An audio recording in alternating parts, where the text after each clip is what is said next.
Welcome dear students on my Arvind geography boards YouTube channel. Dear students, आज हम MCQ solve करेंगे।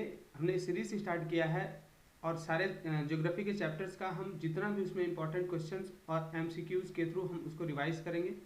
ये बढ़ते हैं, अभी हम बात करेंगे सिंपल एमसीक्यूज के, इंपॉर्टेंट एमसीक्यूज, जो वो सारे एमसीक्यूज जो एग्जाम में पूछे जाते हैं।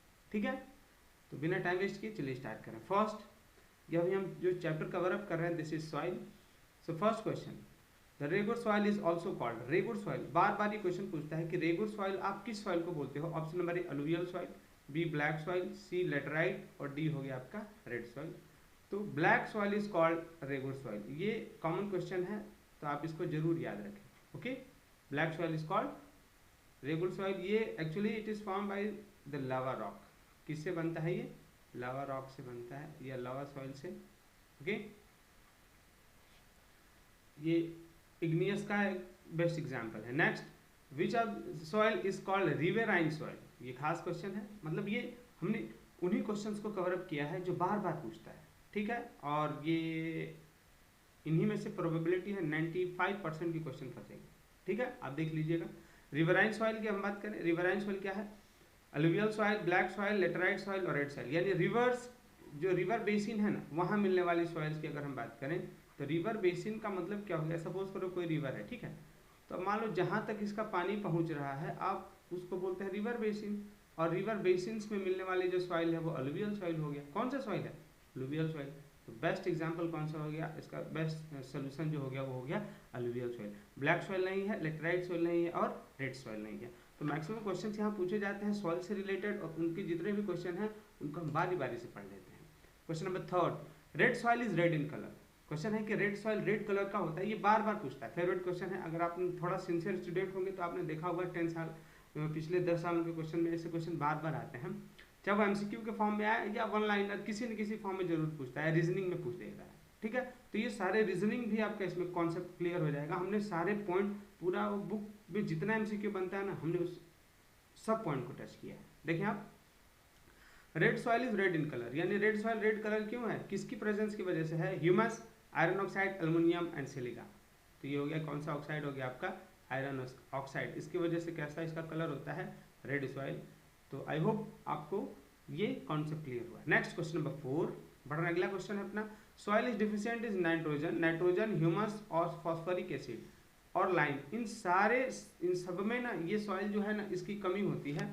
मतलब ये कौन सा ऐसा सॉइल है जो ये सारे न्यूट्रिएंट्स को लैक कर रहा है, उसके अंदर नहीं मिल रहा है।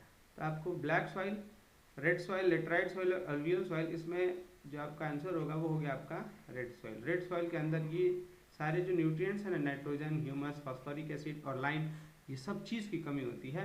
इसलिए एक जनरल क्वेश्चन आता है, red soil is not fertile but it responds to the fertilizer, यानी ये फर्टाइल नहीं है लेकिन फर्टिलाइजर्स को नहीं रेस्पॉन्ड करती है। ये खास क्वेश्चन है यहाँ से। ठीक है, जितना क्वेश्चन जिस फॉर्म में भी बना है, चाहे वो रीजनिंग ही क्यों ना हो, मैंने उसको सारा रिवाइज कर दिया। आप बस ये देख लो एमसीक्यू, और मैंने जो एक्सप्लेनेशन दिया इससे पूरा चैप्टर आप। सॉइल इज नॉट फर्टाइल, देखो अगला हमने क्वेश्चन ही ले लिया। It is not fertile but response to fertilizer, ये कौन सा सॉइल हो गया आपका? Red soil. Okay, next question number 6, which of the following constituents add fertility to the soil. बोला कि इसमें से ऐसा क्या चीज है जो सॉइल के अंदर फर्टिलिटी जोड़ रहा है, यानी सॉइल को मोर फर्टाइल बना रहा है। ठीक है ना, देख लेते हैं। पहला silica, humus, clay and sand. ठीक है, तो आपको डाउट होगा इसमें क्ले और ह्यूमस में, तो जो फर्टिलिटी जोड़ता है ना वो होता है आपका ह्यूमस। क्या होगा आपका? ह्यूमस। ये क्या करेगा? It will add fertility to the soil. Dead remain of plants and animal, इसको क्या बोलते हैं आप? Dead remain of plants and animals, आप इसी को बोलते हो क्या? इसी को आप बोलते हो ह्यूमस। ठीक है, आगे बढ़ रहे हैं। नेक्स्ट क्वेश्चन नंबर 7, सारा क्वेश्चन खास है, सारा इंपॉर्टेंट है। क्वेश्चन बोर्ड में किसी से आ सकता है, किसी फॉर्म में आ सकता है, ध्यान से आप सुनिए। Question number 7, which of the following is correct about laterite soil. वो लेटराइट सॉइल की बात कर रहा है। ठीक है, देखिए first, it is residual soil, humus content of the soil is removed by bacteria, it is found bye leaching, all of the above. देखो तो लेटराइट सॉइल में कॉमन क्या है, बार बार क्वेश्चन पूछता है ना, लेटराइट सॉइल बनता कैसे है? तो देखो लीचिंग से। कैसे बनेगा? तो एग्जाम में आपको याद कैसे रखना है, देख लो, दोनों में एल एल है। Done. Laterite soil is found bye leaching. हाँ, लीचिंग में होता क्या है कि सपोज करो अगर ये जैसे मान लो बहुत हैवी रेनफॉल हुआ, जैसे ये माउंटेन स्लोप हो गया, ठीक, तो अगर यहाँ से मान लो हैवी रेनफॉल होगा तो जो न्यूट्रिएंट्स है ना, वाटर सॉल्युबल न्यूट्रिएंट्स, यानी वो सॉइल जो प्लांट के ग्रोथ के लिए बहुत ही जरूरी है, वो इस रेनफॉल में ना बह के नीचे आ जाता है। तो नीचे आ गया तो ऊपर का जो सॉइल है वो बेकार छूट जाता है। यहाँ जो सॉइल बच गया ना, लीस्ट जो soil, this is unfertile soil. तो क्वेश्चन बोला कि क्या ये रेसिडुअल सॉइल है? हाँ, ये रेसिडुअल सॉइल है, बचा कुचा सॉइल है। And humus of the soil is removed by bacteria, ये भी बात सही है, यानी जो इसका ह्यूमस होता है ना, वो बैक्टीरिया उसको रिमूव कर देते हैं, डाइजेस्ट कर देते हैं। तो यहाँ ऑप्शन जो आपका होगा क्वेश्चन नंबर 7 का है वो D option, that is all of this. I hope आपको ये समझ में आएगा। आप इसे देखो, अब बाकी इससे ज़्यादा क्वेश्चन बनता ही नहीं। 2-3 क्वेश्चन था कि विच soil is found bye leaching, हमने ले लिया। रेसिडुअल सॉइल है, ये भी हमने ले लिया। ये क्या, ये कंटेंट इसका रिमूव हो जाता है बैक्टीरिया द्वारा? हाँ, ये रिमूव हो जाता है, इसीलिए ये नॉन फर्टाइल होता है। Next, why red soil is considered ideal for dry farming. खास क्वेश्चन है कि ड्राई फार्मिंग के लिए इसको आइडियल हम क्यों मानते हैं। तो ड्राई फार्मिंग का मतलब होता है ना कि जहाँ पे बारिश कम हो, यानी आपको इरिगेशन कम करना पड़े, ठीक है, उसके कॉन्सेप्ट में लिया गया। First, it is red in colour. Red soil को हम ड्राई फार्मिंग में क्यों यूज करते हैं? क्योंकि उसका कलर रेड है, पहला क्वेश्चन हो गया। दूसरा, it is rich in iron oxide, यानी आयरन ऑक्साइड की वजह से। तीसरा है, it is rich in nitrogen, यानी नाइट्रोजन ज्यादा है ना, इसलिए हम इसका इस्तेमाल करते हैं ड्राई फार्मिंग में। और फोर्थ है, it is farmed in area with poor rainfall and response to the fertilizer. यही जो ऑप्शन नंबर डी है ना, ये सही है, क्योंकि ये उसी जगहों पे मिलती है, कहाँ, जहाँ पे बारिश कम हो, और ये रिस्पॉन्ड करता है किसको, फर्टिलाइजर को, इसलिए ये इंपॉर्टेंट होता है और इसको हम ड्राई फार्मिंग के लिए यूज करते हैं। ओके, नाउ क्वेश्चन नंबर 9 देखिए हम, विच of the following, question number 9, which of the following soil forms second largest soil group in India, यानी भारत में मिलने वाला सबसे ज्यादा सॉइल कौन सा है? फर्स्ट नंबर पे अगर आपसे पूछे तो हो गया आपका एलुवियल सॉइल, ठीक है ना, सबसे ज्यादा एरिया कवर करता है ये। और सेकेंड नंबर पे पूछ रहा है सेकेंड लार्जेस्ट, तो हो जाएगा आपका ब्लैक सॉइल। तो इसका ऑप्शन कौन सा हो गया? Black soil. Clear? Second rank पे कौन सा है? सेकेंड पे है black soil. Done. Now question number 10, why is black soil highly moisture retentive. Question पूछता है कि कौन सी सॉइल में ज्यादा मॉइस्चर रिटेंट करती है, तो आंसर हो गया आपका ब्लैक सॉइल। अब हमने यहाँ बात किया है कि उसका रीजन क्या है, ठीक है, तो रीजनिंग आपका यहाँ से क्लियर हो रहा है। देखो, first, it has 50% of clay, यानी इसमें क्ले 50% होता है, पहला लॉजिक है। दूसरा, it is found by the weathering up of the lava rock, हाँ ये भी सही है, ये भी सही है। Third, it has high quantity of lime and iron, हाँ क्या उसके अंदर लाइम और आयरन की मात्रा ज्यादा है, तो ये भी सही है। इसका कौन सा ऑप्शन सही हो गया? Fourth, all of this. Okay, तो जितनी भी ये खास प्रॉपर्टीज हो गई इसकी, आप इन सारे प्रॉपर्टीज को याद कर लेंगे। ब्लैक सॉइल की ये एक अच्छा तरीका है रिवाइज करने का पूरा चैप्टर। ना question number 11, farmer plant trees in several routes to check wind erosion, they are called, यानी मान लो ये कोई प्लॉट है, जमीन है, अगर इधर से बहुत तेजी से हवा आ रहा है ना, तो यहाँ का जो सॉइल है वो बहने लगता है, उड़ने लगता है इसके साथ, ठीक है। तो किसान अब इसको बचाने के लिए क्या करता है, यहाँ पे ना एक लाइन से ट्री लगा देता है, ट्री लगा देगा ऐसे, ठीक। अब दूसरा यहाँ लगा देगा ट्री, ऐसे सेवरल रूट्स में जब हम ट्री लगा देते हैं लाइन से, तो अब ये क्या करता है ना, जब हवा आ रहा होता है तो इसमें टकराने के बाद उसका स्पीड घट जाता है। स्पीड क्या होगा इसका? घट जाएगा। तो आप इसको क्या बोलते हैं? First, terrace farming, shelter belt, strip cropping, contour flowing. तो इसमें जो सही ऑप्शन हो गया ना वो आपका हो गया शेल्टर बेल्ट। क्या हो गया? इसको आप बोलते हो शेल्टर बेल्ट। क्वेश्चन होता है कि शेल्टर बेल्ट हम क्यों यूज करते हैं, तो होता है इसका इस्तेमाल to prevent wind erosion. Okay, इसमें क्या करते हैं आप, अगला क्वेश्चन हो सकता है, ठीक है। तो several trees are planted in rows, यानी बहुत सारे ट्रीज को ना हम बहुत सारी कतारों में लगा। 13, सॉइल कंजर्वेशन इज इंपॉर्टेंट, यानी सॉइल कंजर्वेशन वर्ड का मतलब क्या है? सॉइल को बचाना जरूरी है, ठीक है ना। मैं लिख दे रहा हूँ सॉइल प्रोटेक्शन, क्योंकि क्वेश्चन बार बार पूछता है, 3 नंबर का पूछता है। Soil protection is important because first, prevents loss of the top fertile soil, हाँ बचाना जरूरी है टॉप फर्टाइल सॉइल को, वरना आप फसल कहाँ उगाएंगे। Prevents lowering of the water table, सही है। Prevents silting of the river, silting of the river कैसे? सपोज करो मान लो कोई रिवर है, अगर इसमें ये रिवर का वाटर है फ्लो हो रहा है, लेकिन अगर मान लो ये हाइट है, यहाँ से अगर पानी बह गया है बारिश का, तो इसमें जाएगा। तो अपने साथ ये मड लेके आएगा ना, मिट्टी लेके आता है, जिससे ना इसका जो हाइट है ना वो धीरे धीरे भरने लगता है। इसको बोलते हैं हम सिल्टिंग। क्या बोलेंगे इसको? सिल्टिंग। तो सॉइल कंजर्व अगर आप कर रहे हो तो सिल्टिंग नहीं करेगा, ये भी सही है। यानी इसका कौन सा ऑप्शन हो गया? Option number D. Soil conservation से क्वेश्चन पूछता है व्हाई सॉइल कंजर्वेशन इंपॉर्टेंट। आप 3 पॉइंट यही रटेंगे। It prevents the loss of the top fertile soil, दूसरा it prevents the lowering of the water table, and third it prevents silting of the rivers and canal beds. Silting का मतलब उनका जो, जैसे मान लो ये सपोज करो कैनाल हो गया ना, तो इसके नीचे यहाँ मिट्टी इकट्ठा होने लगती है ना, इसी को हम बोलते हैं क्या? सिल्टिंग। ठीक है। अगर सॉइल इरोजन हो के आएगा तो उसके साथ मिट्टी आएगी तो उसे सिल्टिंग होने लगता है, उसका बेड भरने लगता है। Question number 14, which are the following is not a cause of soil erosion. आप बताइए इसमें से कौन सा सॉइल इरोजन का कारण नहीं है? फर्स्ट, ओवरग्रेजिंग, ये तो कारण है। ओवरग्रेजिंग में क्या होता है, आप जरूरत से ज़्यादा जब जानवरों को फील्ड में चरा देते हैं तो उनका हूफ यानी जो उनका पैर होता है ना वो बहुत शार्प होता है, तो इससे मिट्टी ढीला पड़ जाता है और बारिश और हवा की वजह से क्या होता है, ये बह जाता है। डिफॉरेस्टेशन, पेड़ काट देंगे तो ऑब्वियस है कि सॉइल इरोजन होगा। कंस्ट्रक्शन ऑफ डैम, डैम तो सॉइल इरोजन रोकता है। नेचर ऑफ द रेनफॉल, अलग अलग जगहों पर रेनफॉल की वजह से भी सॉइल इरोजन ज़्यादा होता है, तो इसका आंसर कौन सा हो गया? C, construction of the dam. ये सॉइल कंजर्वेशन है, ये सॉइल को बचाता है। Next question number 15, saltation includes bouncing और hopping of the soil particle. अब देखो सॉल्टेशन क्या है इसमें मैं बता रहा हूँ। सॉल्टेशन हो गया आपका और यहाँ हो गया आपका सॉइल क्रीप, ठीक है ना। सॉल्टेशन हो गया और ये हो गया आपका सॉइल क्रीप। सॉल्टेशन का मतलब क्या होता है, जैसे मान लो सॉल्टेशन का मतलब जैसे बहुत तेज हवा चला इधर से, ठीक, जब हवा चलेगा तो आप खुद सोचो क्या होगा, जो यहाँ पे सॉइल है ना, अगर बहुत छोटा पार्टिकल है तो ये उड़ के यहाँ से यहाँ गिरेगा, क्योंकि हल्का है और छोटा है, फिर उड़ के यहाँ गिरेगा, तो उड़ के यहाँ गिरता है और उड़ जाएगा, ठीक, मतलब इसका इरोजन हो जाएगा। इसी को आप सॉल्टेशन बोलते हैं।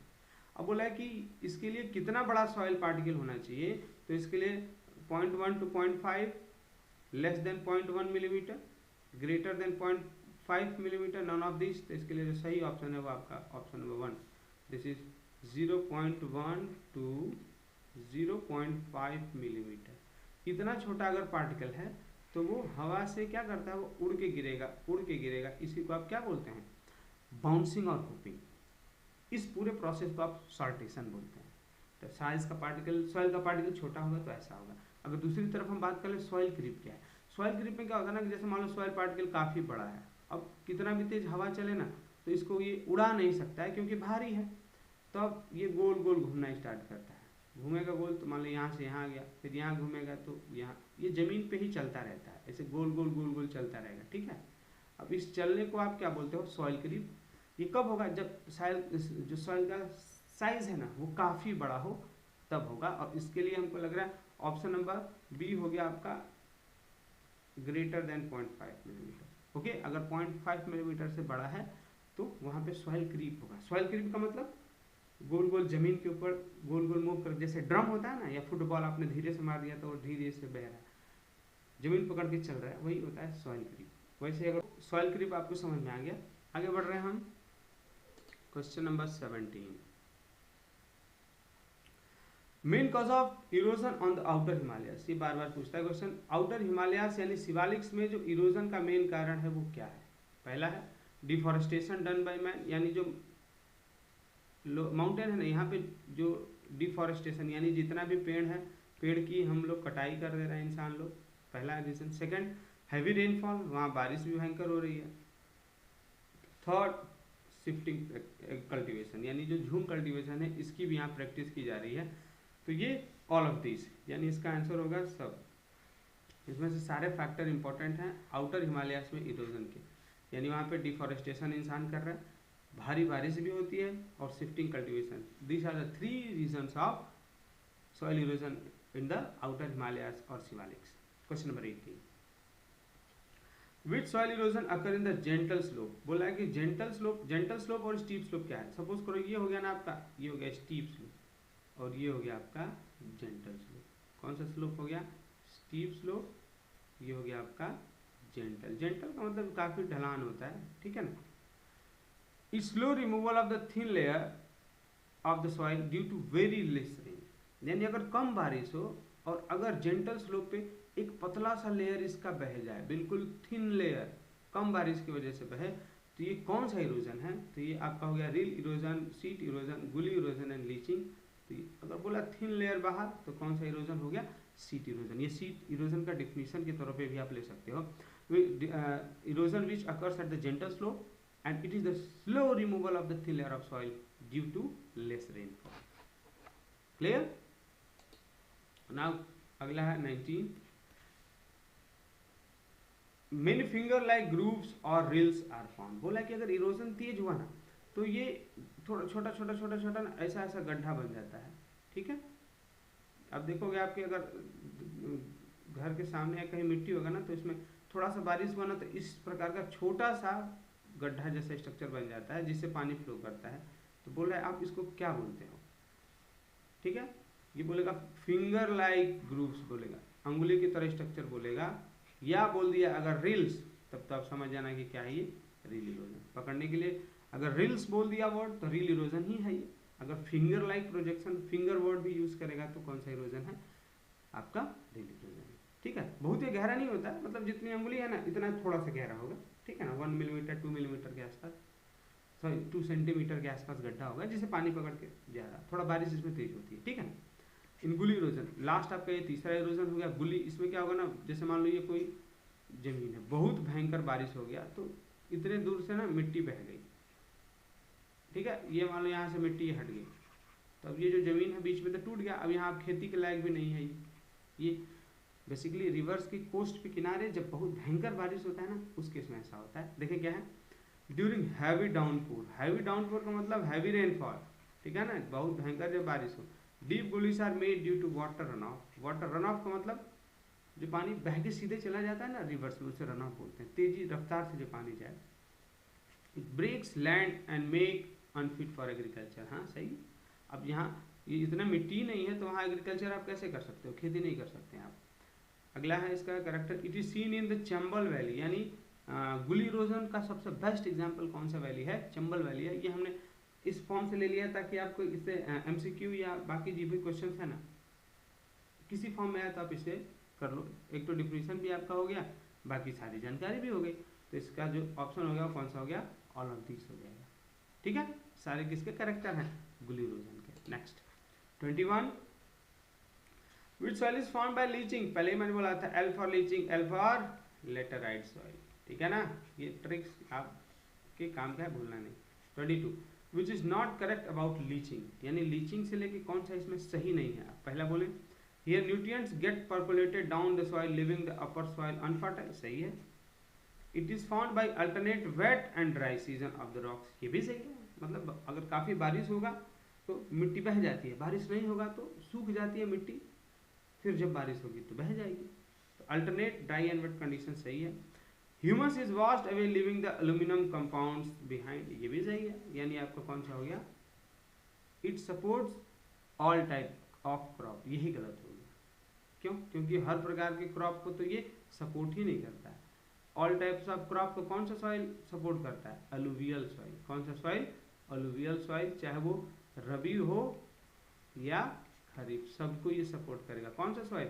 खरीफ। अभी यहाँ पे आप क्या ग्रो कर सकते हो? देखो कैसिव नट हो गया, यानी काजू बोलते हैं इसको, टी हो गया, कॉफ़ी हो गया और आपका रबर हो गया। ये कहाँ ग्रो करोगे आप इसको ग्रो करोगे लीचिंग यानी लेटराइट सॉइल।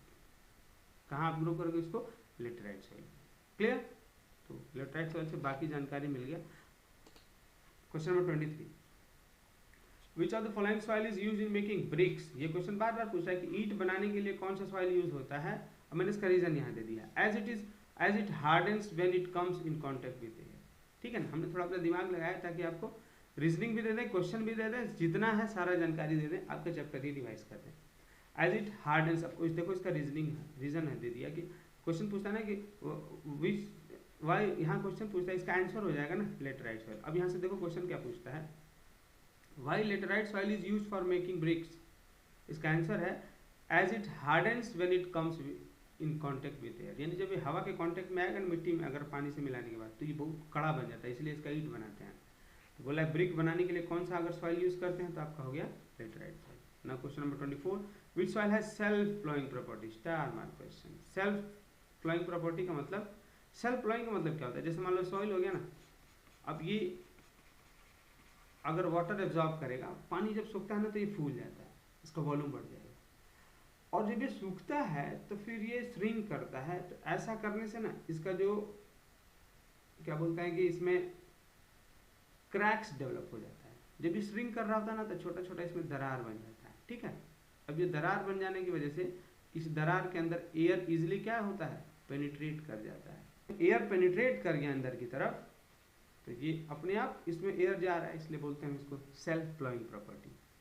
आई होप आपका कॉन्सेप्ट क्लियर हो गया। अगर आपको लग रहा है कि हाँ हम आपके लिए वर्क हार्ड कर रहे हैं, आपका हेल्प कर रहे हैं, तो प्लीज़ आप अपने 5 फ्रेंड्स को जरूर शेयर करें वीडियो, ठीक है, ताकि उनका भी बेनिफिट हो और मेरा चैनल प्रमोट भी हो। चलिए आगे बढ़ रहे हैं।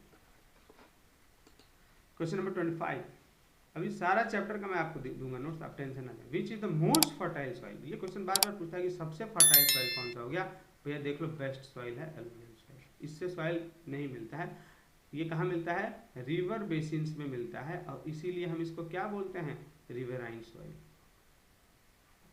सॉरी स्पेलिंग, ठीक है ना, riverine soil. Done. Next, which of this is in situ soil, बहुत अच्छा प्रश्न है ये। इन सीटू और एक्स सीटू, मैं आपका कॉन्सेप्ट क्लियर कर दूं। जैसे मान लो ये पेरेंट रॉक हो गया, एक रॉक हो गया, ठीक है, रॉक समझ में आ गया ना, अब ये रॉक हो गया, चट्टान है। अब मान लो ये सॉइल जो है, soil is form bye weathering of the rock, यानी इसकी वेदरिंग होगी तभी तो ये टूटेगा, टूटेगा तो यहाँ से जब ये नीचे गिरेगा ना तो क्या बन गया, ये सॉइल बन गया। क्या बन गया, सॉइल, यानी soil is formed by weathering of the rock. ये भी कॉन्सेप्ट क्लियर हो गया। अब देखो ये जो नीचे सॉइल गिरा हुआ है ना, अगर ये गिरने के बाद यहीं रह जाए, ट्रांसपोर्ट नहीं हो, और यहीं इसका जो सॉइल बना ना, आप इसको बोलोगे इन सीटू सॉइल। कौन सा सॉइल, इन सीटू, ठीक। जैसे ब्लैक सॉइल हो गया, लेटराइट सॉइल हो गया, वो जहां गिरे हैं ना, जहां फॉर्म हुए हैं, उसी जगह पे आज भी है। लेकिन आप अलुवियल सॉइल के बारे में सोचो, अलुवियल सॉइल तो रिवर्स से कैरी होके बन रहा है। अब मान लो यहाँ पानी आया और इन सॉइल्स को कैरी करके कहीं और लेके चला गया, और यहाँ ये सॉइल डिपॉजिट होके बनी, तो आप इसको क्या बोलोगे, इक्स सीटू सॉइल। इक्स सीटू सॉइल का सबसे बेस्ट एग्जांपल कौन सा है, अलुवियल सॉइल। बस एक ही है ही इक्स सीटू का एग्जांपल, बाकी सारे सॉइल्स इन सीटू के एग्जांपल्स हैं। ओके, तो इन सीटू में सारे सॉइल, इक्स सीटू में अलुवियल सॉइल। अब देख लेते हैं यहाँ पे, इन सीटू बोल रहा है तो ब्लैक सॉइल भी है, रेड सॉइल भी है, लेटराइट सॉइल भी है, यानी ऑल ऑफ दिस सही हो गया। Okay, next, which of the soil is example of ex situ. Ex का मतलब अपने ओरिजिनल पोजीशन से वो बह के कहीं और बना है, तो इसमें किसका एग्जाम्पल हो गया, अलुवियल सॉइल। कौन सा सॉइल, अलुवियल सॉइल, ठीक है ना। नेक्स्ट, यानी ये हो गया। ये पूछता है बार बार क्वेश्चन, कॉन्सेप्ट आपका मैंने क्लियर किया। 28, विच of the following is, which of the alluvial soil, अच्छा अलुवियल सॉइल को पूछ रहा है, इज मोस्ट फर्टाइल। देखो अलुवियल सॉइल को हम 2 भाग में बांटते हैं, एक हो गया खादर और दूसरा हो गया भांगर, ठीक है ना। अब ये जो खादर होता है और भांगर अलग अलग होता है। देखो खादर किसको बोलेंगे, जो मान लो अगर रिवर जहाँ पे फ्लड हर साल आ रहा हो, मान लो हर साल अगर फ्लड आएगा इस पर्टिकुलर, मान लो हमने ये एरिया बोल दिया, हमने बोला इसमें हर साल फ्लड आ रहा है, मतलब यहाँ हर साल एलुवियल सॉइल डिपॉजिट होगा। तो जब हर साल यहाँ एलुवियल सॉइल डिपॉजिट हो रहा है, यानी यहाँ की जो एलुवियल सॉइल है ये हर साल नहीं हो रही है, यानी ये तो ज़्यादा फर्टाइल होगा। और ये जो बांगर होता है ना, ये आप बांगर उस जगह को बोलते हैं जहाँ फ्लड अब आती ही नहीं हो। अब फ्लड नहीं आ रहा है तो वहाँ का सॉइल फर्टाइल तो नहीं होगा। समझ में आ गया। तो अगर अलुवियल सॉइल में 2 खादर और बांगर में कौन ज़्यादा फर्टाइल होता है, तो खादर ज़्यादा होगा भैया फर्टाइल, बांगर ज़्यादा फर्टाइल नहीं होता है। सर बहुत समझ नहीं आता है ये खादर बांगर बहुत कन्फ्यूजिंग है। देख लो भाई, ट्रिक ले लो, चलो हमसे बोलो ना कन्फ्यूजन है, तभी मैं ट्रिक दे रहा हूँ ना। बी फॉर भांगर, बी फॉर बेकार सॉइल। अच्छा सॉइल कौन सा हो गया, अलुवियल में खादर सॉइल, और बेकार कौन सा हो गया, बांगर सॉइल। अब तो ट्रिक हो गया ना, B for bhangar, B for बेकार, अब गलत मत करना, ठीक है ना। एक बार और देख लेना, ट्रिक पूरा क्लियर हो। Question number 29, which soil is suitable for growth of large variety of rabi and kharif crop, यानी रबी और खरीफ दोनों को ग्रो करने के लिए कौन सा सॉइल अच्छा है, आप बताओ। तो हम पहले ही बता चुके हैं लुवियल सॉइल। अगला ह्यूमस, ह्यूमस क्या है, it is inorganic constituent of the soil. Inorganic और ऑर्गेनिक भी होता है। इनऑर्गेनिक का मतलब जैसे हो गया कैल्शियम हो गया, मैग्नीशियम हो गया, आयरन हो गया, ये सब हो गया, ठीक है ना। Dead remain of plants and animals, ये सही है option, it is dead remain of plants and animals. Least fertile soil constituent, ये भी गलत है। Increase percolation of water power, ये भी गलत है। यानी ह्यूमस क्या है, it is the dead remain of plants and dead remain of plants and animals. So I hope आपको ये वीडियो अच्छा लगा होगा, इन्फॉर्मेटिव लगा होगा। मतलब यहाँ से आप जो भी प्रश्न आएंगे इस चैप्टर से आप उनको आसानी से कर पाएंगे। हमने एमसीक्यू के थ्रू आपको कोशिश किया कितना ज़्यादा दे सकते हैं, आपका चैप्टर रिवाइज हो जाए, ये मेरा टारगेट था। और प्लीज़ अगर आप न्यू व्यूअर हैं तो ज़रूर चैनल को सब्सक्राइब और शेयर करें अपने फ्रेंड्स को, ठीक है, ताकि उनको भी बेनिफिट हो और हमको भी बेनिफिट हो। Thank you, have a great day, जय हिंद।